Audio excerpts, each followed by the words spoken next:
Hey guys, we are back for another video. Just want to say thank you guys for tuning back in with us. Very much appreciated.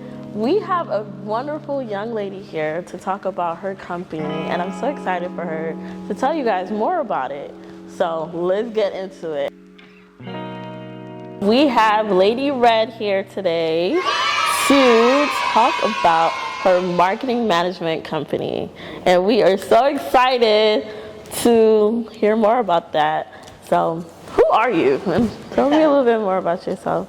So, right, as you stated, I'm Lady Red. I own a marketing management company for brands and entertainment. It's called NoRestrictions Records. I first started it off as a record label when I was in college. It was actually my first semester. I went to a college that really centered around entertainment. So it kind of brought something out in me. I already like music, so I just thought, why not start my own company while I'm in school, since there's so many people trying to do the same thing, you know, get the same field as me. So I've always been big on networking, so that's really where that all started. Okay, period. So, where did you go to school? We all know where, you know. I went to Five Towns College. Where is that? It's in Suffolk, actually, Long Island, New York. Okay. Yeah. Right, so how was your experience there? What was your major? What did you study? So I first actually started with audio technology. I wanted to be a producer when I first entered into school, but that was my minor. My major has always been business. So I knew I wanted to, you know, be a business owner. Just wasn't sure at the time. But I knew it was going to be around music. I was actually taught by Professor Paul Falcone, who's actually a Grammy Award-winning producer. So yeah, so we love that. We got the experience, you know, being taught by people in the industry. So that's what I really loved about that school. That's good.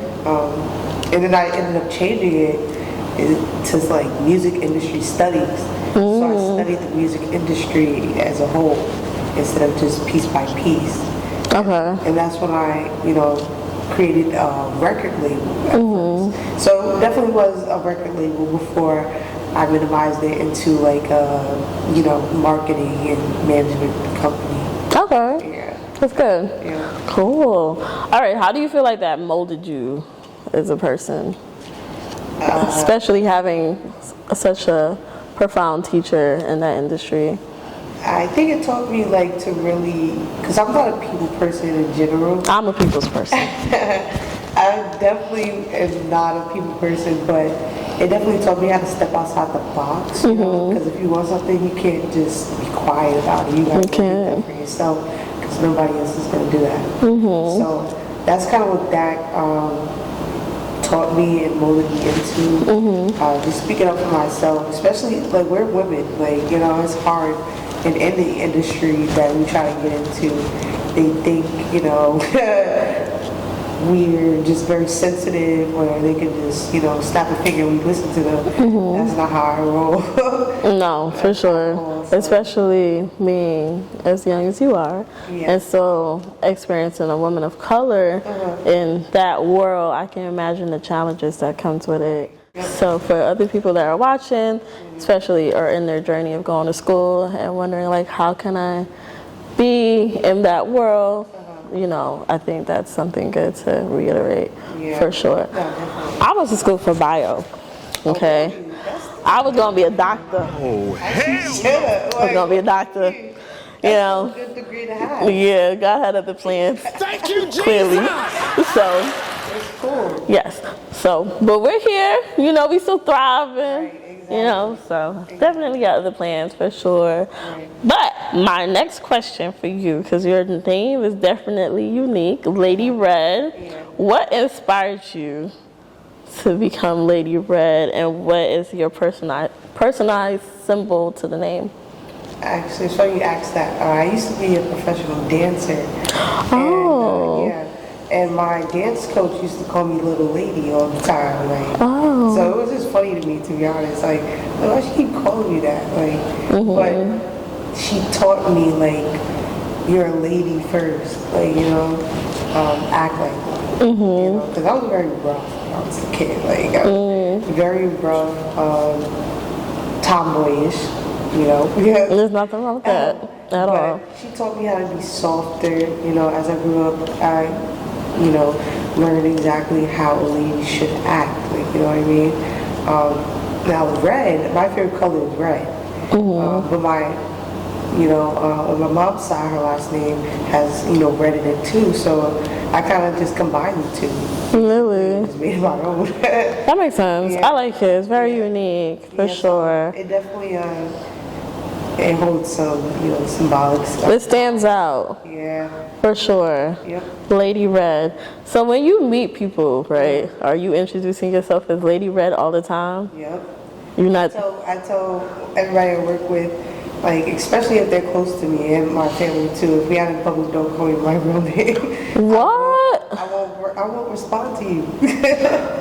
Really? I tell people business first. Okay. And personal after, especially if because I'm trying to get used to, you know, being called that, just because that's something I created, like put together myself.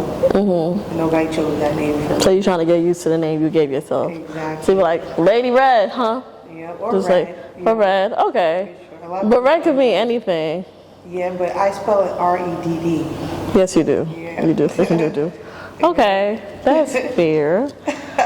You know, when I go out and someone asks me for my name and I don't want to give my name, I'll tell them I'm Stacy. And then they'll be saying Stacy. And then I'm like, why are you calling me Stacy? I'm like 5 shots in at that point.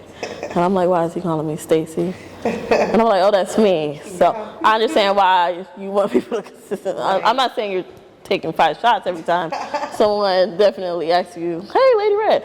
But, okay, that is cool. So tell me a little bit more about your company. What does it mean to be a part of your company? You know, how did you go about navigating troubles, challenges, accomplishments? Tell me more. Like, let's deep dive more. Yeah, so I call it no restriction for a reason. Sky's the limit for me. And my brother knows I'm a force to be reckoned with. Like, he's actually my partner, you know? So he already knows, like, nothing is stopping me at all. Like, there's no restrictions, there's no boundaries, especially in the business that, you know, especially the industry that, you know, we're in. And being women itself, like, you can't afford to keep hearing no. Like, you know, like, I don't like that word at all. But it's gonna happen though. Of course it will. But and how do you stop you? No, Exactly. It shouldn't stop you. It definitely shouldn't. So, like, sometimes it's good to hear no, you know? Of course. But I don't like hearing no because I'm a woman. I don't like hearing no because, you know, I'm black. I don't like hearing no because you think I'm uneducated or, you know, or your thoughts are just wrong about me, like, you know what I mean? So that's kind of why I decided to combine the two. Like, for us, I feel like we don't speak about the restrictions that they put on us, whether it's financial, whether it's, you know, simple stuff as getting into school or the school that we deserve to be in, like, you know what I mean?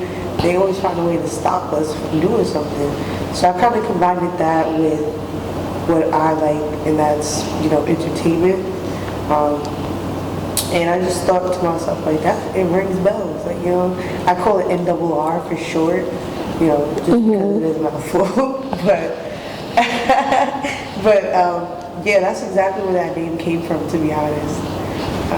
I like it, especially the meaning behind it. But I want to go back to you talking about not hearing the word no. And especially given that we are in a world that sometimes opportunity might not always come so easy, especially being a woman, especially being a woman of color.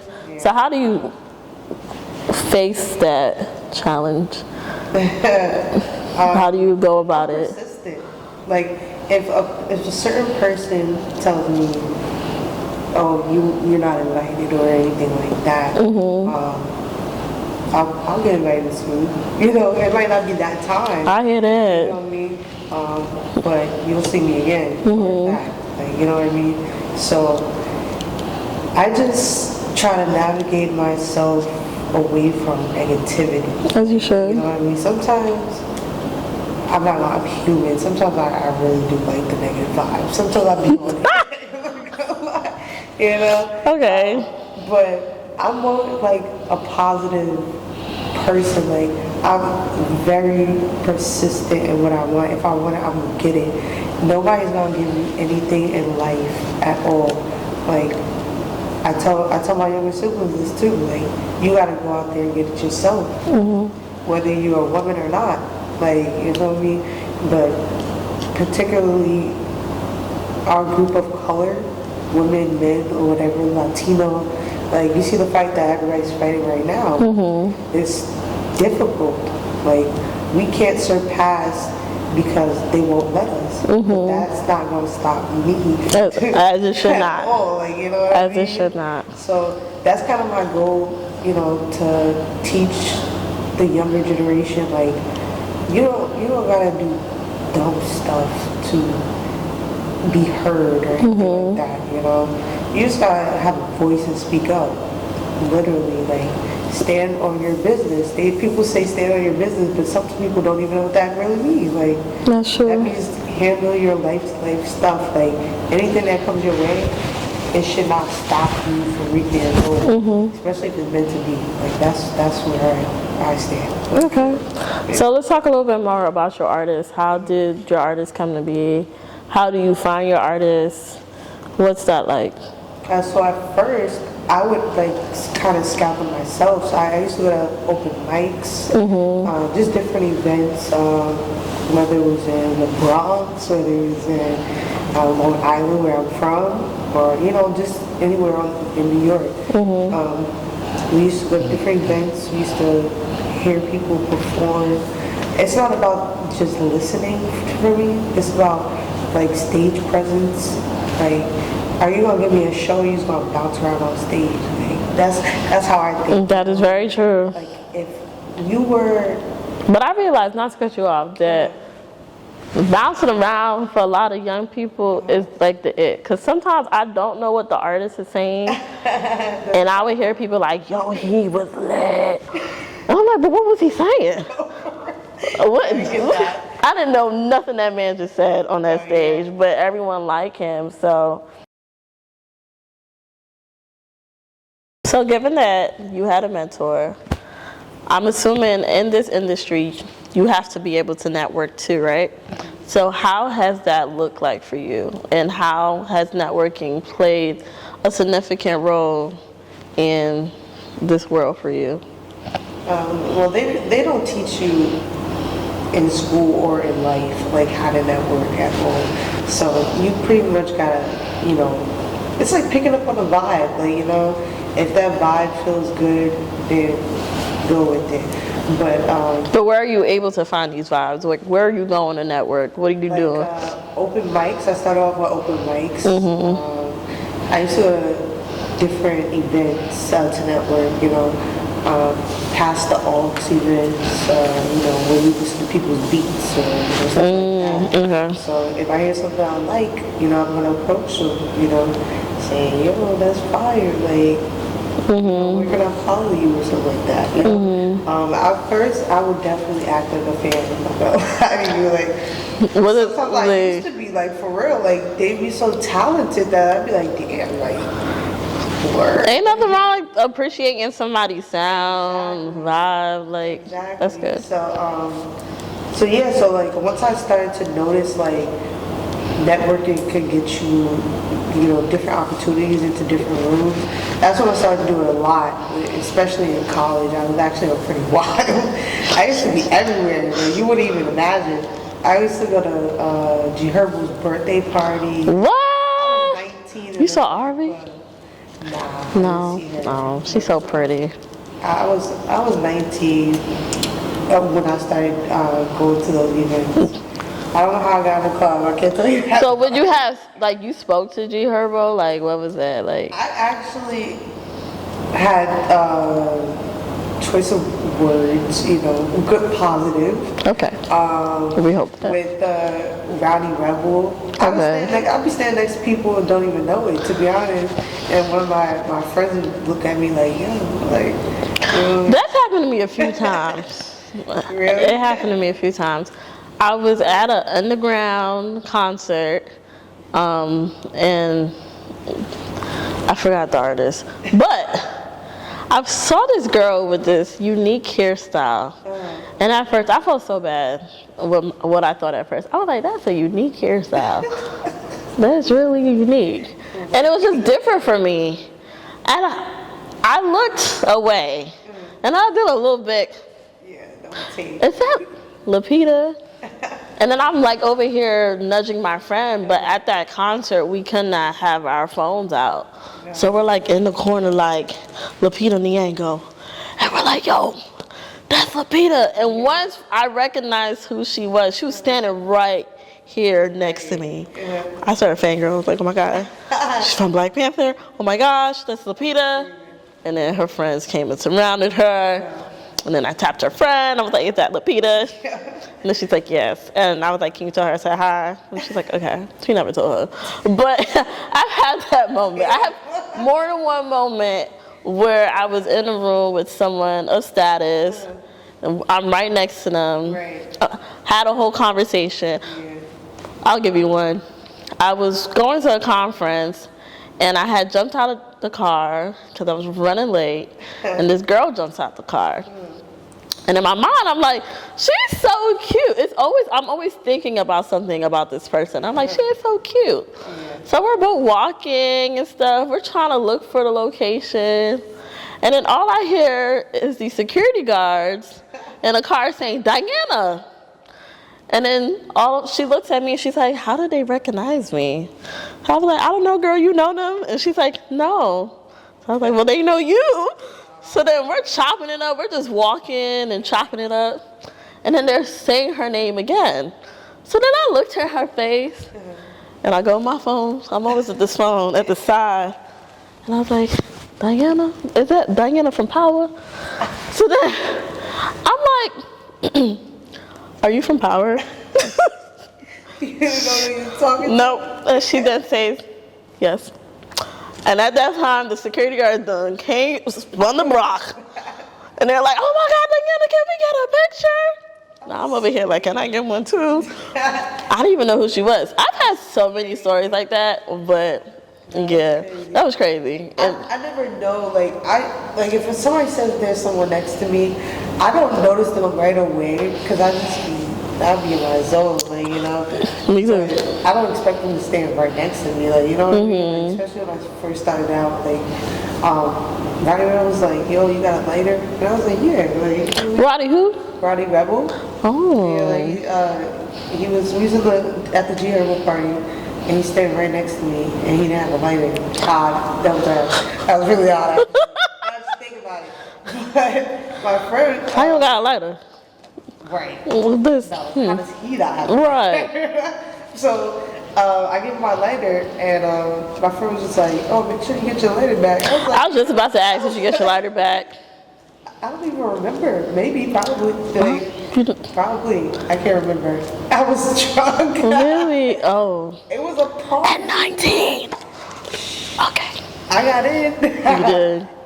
So, you did. Yeah, so, he was sparking up next to me or whatever, and then he handed it back, I guess, So your friend told you in that moment that... he didn't tell me it was Rocky. She didn't tell me it was Rocky Rebel. I looked at him to grab my lighter. And then you recognized. I recognized him. And I should have recognized the voice, because that nigga sounds so New York. People have that strong that New York accent. You feel me? His voice is very distinctive. Gotcha. But it was loud as hell too. And did you use that moment to network? Nah, he left too quickly. Oh, damn. I think he was just looking for a later.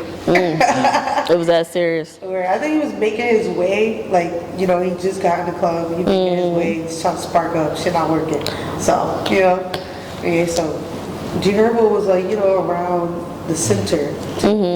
So everybody's making their way around the room. Gotcha.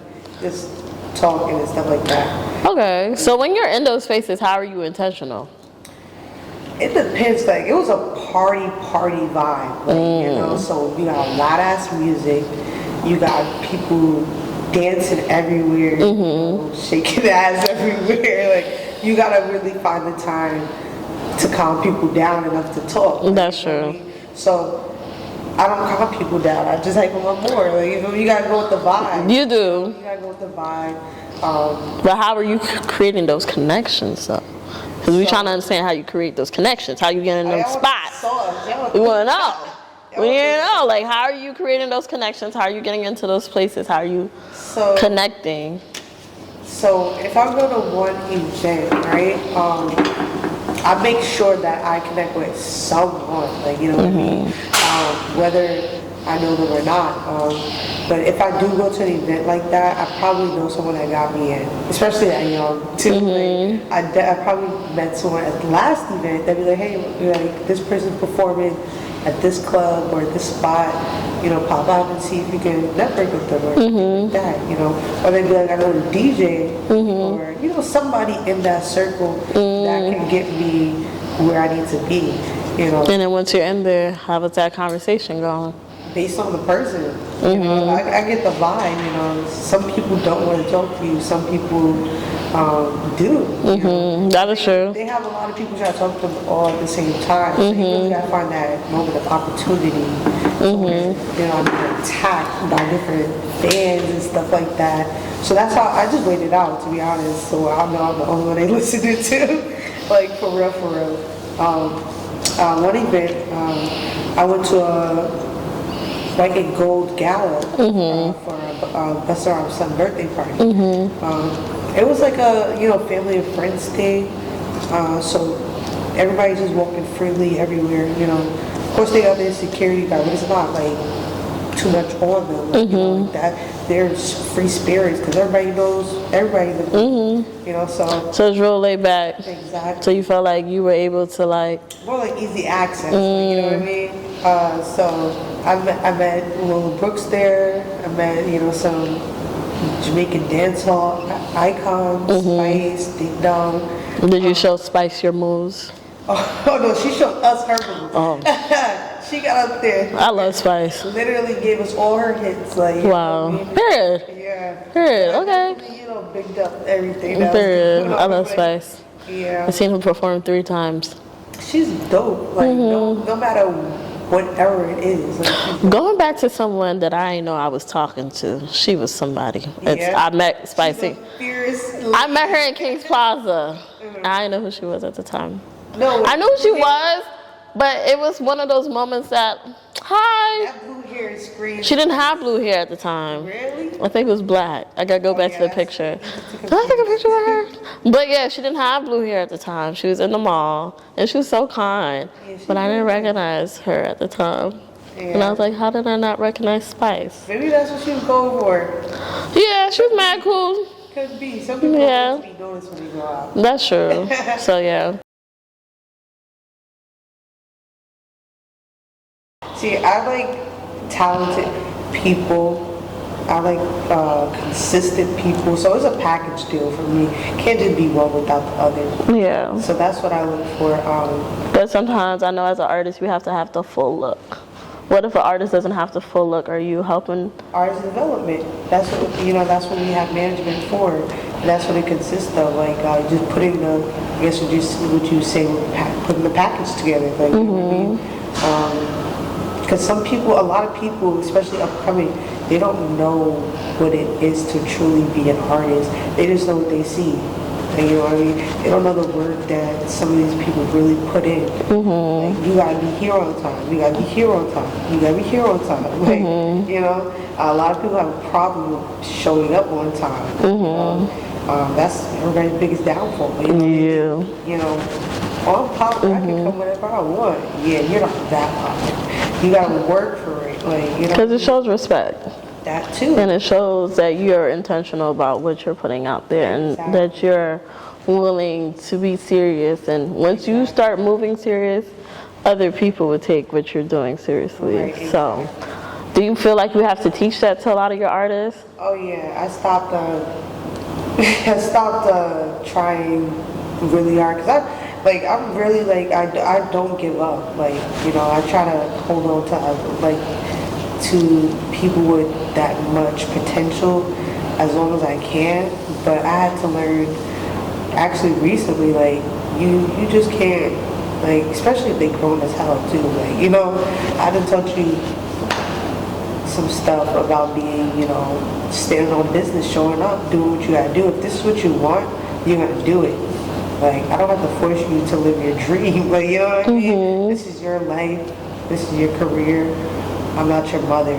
Like, I'm your manager. I market for you. You know what I mean? So I'm behind everything with that. I have no problem, you know, helping you financially, like getting your bag together so you can live your dream. But when you are inconsistent, then that's when I have to kind of like let you go. It's hard sometimes because like sometimes you build a bond with these people. Of course. And then you just gotta stand on business. Like, it's nothing personal, but you gotta go. I'm pretty sure they take it personal. Oh yes, half of them. Yeah. Plenty of them do. Like, you know, but they always spin the block.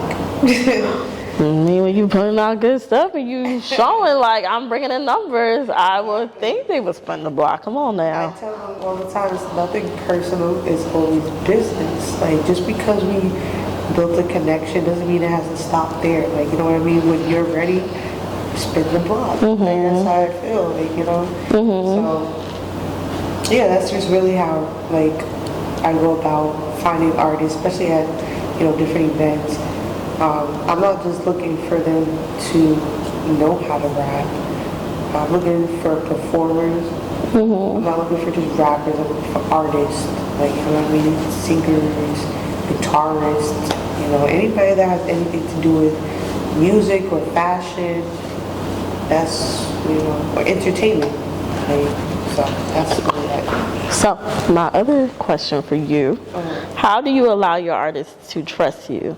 And how do you build that trust between an artist and a manager? Especially when you don't know them. And like you say, you're going out, you're scouting for these people. So how are you building trust? So if I meet you in person, I'll tell you, like, you know, let's get on a call or let's hang out again. Let's, you know, really get into it. Let's get to know each other. Let's get acquainted. You know, I'm an open book. I don't really have, my personal life is definitely off limits, you know. I don't need too many people know about what happens behind closed doors. Okay. But certain stuff I open up about, you know, just so they can know that I relate to certain stuff. Like, if you are working a 9 to 5, don't be ashamed. Like, if I mean, you need something to fuel your career. Like, don't let Instagram or social media tell you how to get a bag to fuel your career. Like, you know what I mean? So I try to relate to them as much as possible. Okay. So they can understand, like, I know where you're coming from. Like, we all been there. Like, that's how you build a business. Do you feel like, given how young you are, how old are you? 23. 23. Yeah. Very young. Do you feel as if that ever comes with its own challenges? When you're trying to advocate for your artists, do you ever feel like, who's this young girl? Do you ever get that? They never ask me. Really? But just by looking at you, you can tell that you're young. No, yeah, they definitely can. Like, if they see me in person, like I said, most of my stuff is based online. A lot of people will share my profile with their friends or anybody they know that has a brand or does music, and they'll, you know, hit me up. Sometimes they think I'm the guy that's running the page, and I don't know how, because I have pictures up there.